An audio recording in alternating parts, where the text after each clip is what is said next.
Bueno, chicos, en este corte vamos a hablar todo lo referente con el estudio financiero. Y el estudio financiero, una de las cosas más importantes es obviamente la evaluación financiera del proyecto, que es lo que indica si financieramente el proyecto es factible o no es factible.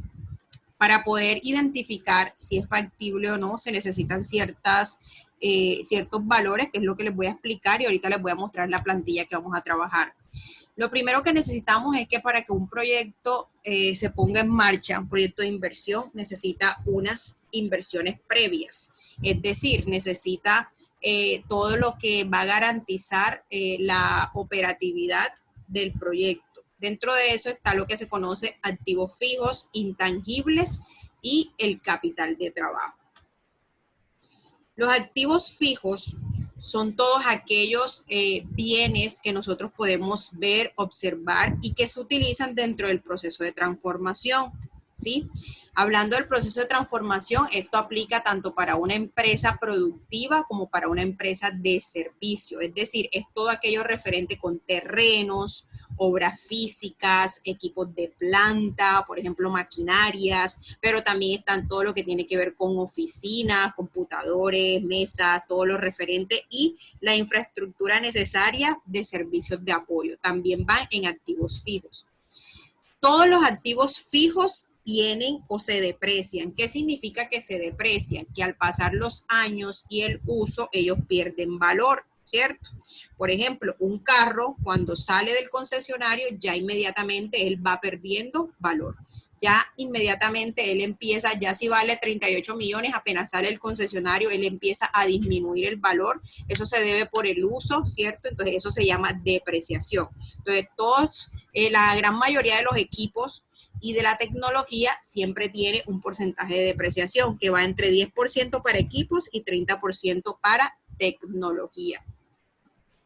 Los activos intangibles son todos aquellos que están constituidos por los servicios o por los derechos adquiridos. Es decir, es lo que nosotros no podemos tocar, no podemos ver, pero que tenemos que comprarlos o que tenemos que invertir en ellos. Por ejemplo, gastos de la organización, todo el tema de licencias, si yo necesito registro INVIMA, si necesito una licencia de funcionamiento, gastos de puesta en marcha, que son los gastos que uno paga, por ejemplo, para registrar la empresa en Cámara de Comercio. De pronto, si antes de montar la empresa yo tengo que capacitar a las personas, o sea, tengo que pagar esos activos intangibles. Si tengo que comprar de pronto bases de datos porque necesito información de otras partes, ¿sí? O todos los sistemas de información que se necesiten de manera intangible para la puesta en marcha de los proyectos.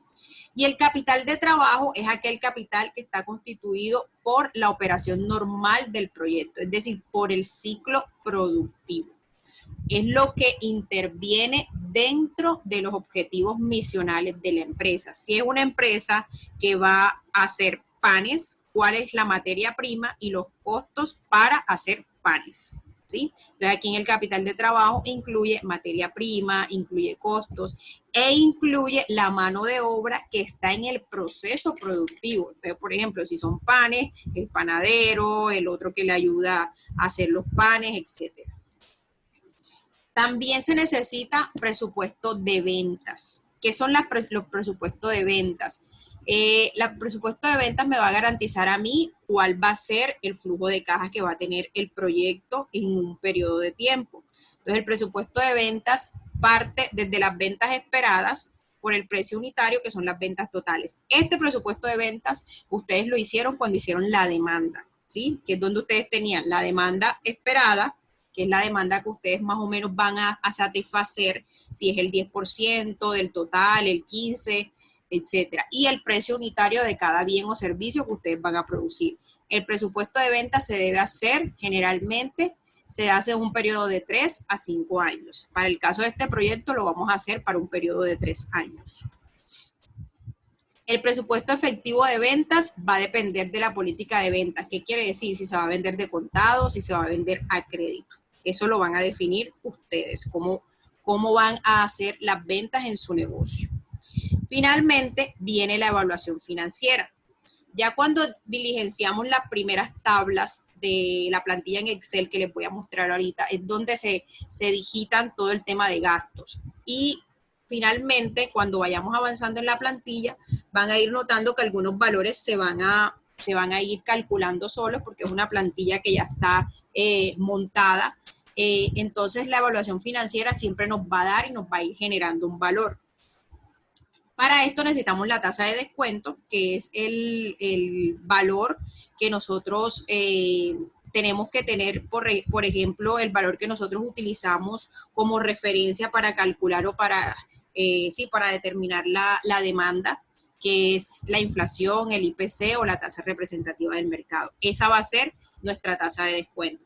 ¿Por qué va a ser nuestra tasa de descuento? Porque es el porcentaje, es el estándar o es el límite que nosotros vamos a tomar para ver si el proyecto es factible o no es factible.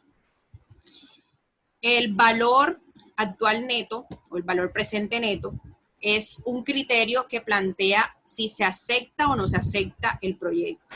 ¿Qué quiere decir? Si el valor actual neto da igual o superior a 0, quiere decir que el proyecto es factible. Si da menor a 0, quiere decir que el proyecto no es factible. ¿Por qué? Porque los ingresos, en este caso, van a ser menor que los egresos, ¿cierto? Entonces, cuando el valor presente neto, el valor actual neto nos da negativo, es indicación de que los ingresos del proyecto en el horizonte de los 3 años que se pusieron no va a generar ningún ingreso, sino que va a haber pura pérdida, ¿sí? Quiere decir que probablemente el punto de equilibrio de ese proyecto no son en 3 años, sino que puede ser en más años. ¿Qué es la TIR? El TIR o la tasa interna de retorno es una función que muchos inversionistas le prestan mucha atención porque es lo que me va a indicar cuál es el porcentaje de retorno que tiene la inversión del proyecto.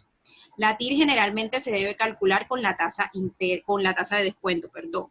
¿Qué quiere decir eso? Que este valor, la TIR, tiene que darme superior a la tasa de descuento. Si me da inferior a la tasa de descuento, el proyecto se debe estudiar y generalmente no debe aceptarse. Si me da menor, ¿cierto? Si da igual o mayor a la tasa de descuento, el proyecto puede aceptarse.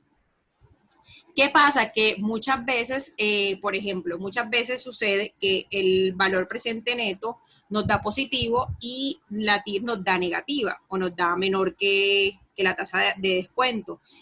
Hay muchos inversionistas que rechazan el proyecto, aunque el valor presente neto haya dado positivo, y hay otros que lo aceptan. Eso depende del concepto que tenga el inversionista para este tipo de proyectos y obviamente del impulso económico y de la inversión que se está generando. Pero generalmente y en la mayoría de los casos siempre que da positivo el valor presente neto, da positivo a la TIR.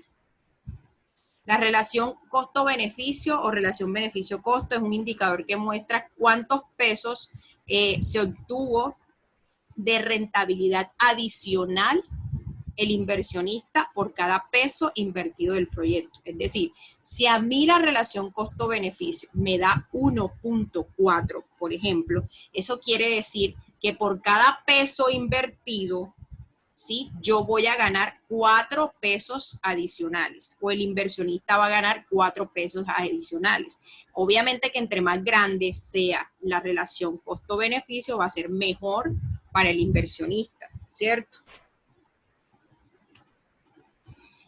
El flujo de caja va a depender de los egresos, de los ingresos, de la forma como se vaya a evaluar el tema del presupuesto de ventas. Obviamente el flujo de caja es lo que tiene la empresa en el momento, entonces generalmente el flujo de caja en el primer año va a dar negativo, en el segundo año va a dar, pero va a dar muy poquito, y ya en el tercer año ya la empresa empieza a equilibrarse y empieza a generar obviamente más ganancias que pérdidas.